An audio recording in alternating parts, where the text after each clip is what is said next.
All right, last two pages. Here we go. Again at 8 o'clock, with the dark lines of the 40s were five deep with throbbing taxicabs bound for the theater district, I felt a sinking in my heart. Forms leaned together in the taxis as they waited. You seen people, couples in taxis, and voices sang, and there was laughter from unheard jokes, and lighted cigarettes outlined unintelligible gestures inside. Imagining that I too was hurrying towards gaiety and sharing their intimate excitement, I wished them well.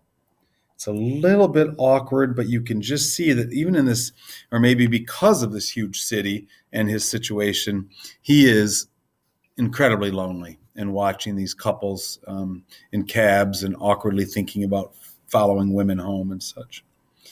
For a while, I lost sight of Jordan Baker, and then in midsummer, I found her again. At first, I was flattered to go places with her. Oh, wow. Nick's going places with Jordan Baker because she was a golf champion and everyone knew her name. But then it was something more. I wasn't actually in love, but I felt a sort of tender curiosity. The bored, haughty face that she turned to the world concealed something. Most affectations conceal something eventually, even though they don't in the beginning, and one day I found out what it was. Remember, he said he heard this story about her, this negative story about her a long time ago? Here we go. When we were on a house party together up in Warwick, she left a borrowed car out in the rain with the top down, and then she lied about it. And suddenly I remembered the story about her that had eluded me that night at Daisy's, because he had said, I remember she did something wrong.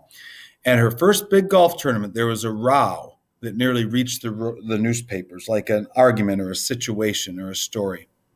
A suggestion that she had moved her ball from a bad lie in the semifinal round. The thing approached the proportions of a scandal, but then it died away. A caddy retracted his statement, and the only other witness admitted that he might have been mistaken.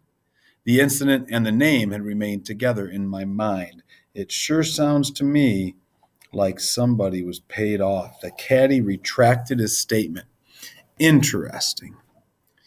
Jordan Baker instinctively avoided clever, shrewd men, and now I saw that this was because she felt safer on a plane where any divergence from a code would be thought impossible. She was incurably dishonest. She wasn't able to endure being at a disadvantage, and given this unwillingness, I suppose she had begun dealing in subterfuges, which is a great word, look that one up, when she was very young in order to keep that cool, insolent smile turned to the world and yet satisfied the demands of her hard, jaunty body.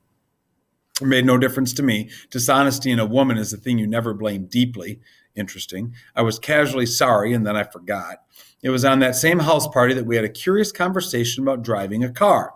It started because she passed so close to some workmen that our fender flicked a button on one man's coat. You're a rotten driver, I protested. Either you ought to be more careful or you oughtn't to drive at all. Well, I am careful. No, you're not. Well, other people are, she said lightly. Well, what's that got to do with it? They'll keep out of my way, she insisted. It takes two to make an accident. Very important sentence, I believe, not just talking about driving a car. Suppose you met somebody just as careless as yourself. Well, I hope I never will, she answered. I hate careless people. That's why I like you. Her gray, sun-strained eyes, there's that description of the eyes, stared straight ahead, but she had deliberately shifted our relations. And for a moment, thought I loved her. But I'm slow thinking and full of interior rules that act as brakes in my desires, and I knew that first I had to get myself definitely out of that tangle back home, the girl that he's been dating back home. I'd been writing letters once a week and signing them, Love Nick, and all I could think of was how, this is weird, when that certain girl played tennis, a faint mustache of perspiration appeared on her upper lip. Nevertheless, there was a vague understanding that had to be tactfully broken off before I was free. It's like I got to break up with the girl at home before I can date someone else. Everyone suspects himself of at least one of the cardinal virtues, and this is mine. I have one of the few honest people that I have ever known. End of chapter 3. Interesting. I hope your annotating is more than what I did. I'm looking forward to seeing you tomorrow in class and can't wait to discuss it. Come on in early and put a quote on the board. Thanks, everybody. And I don't know how to stop this now. Just waiting it for it to awkwardly. Hey, so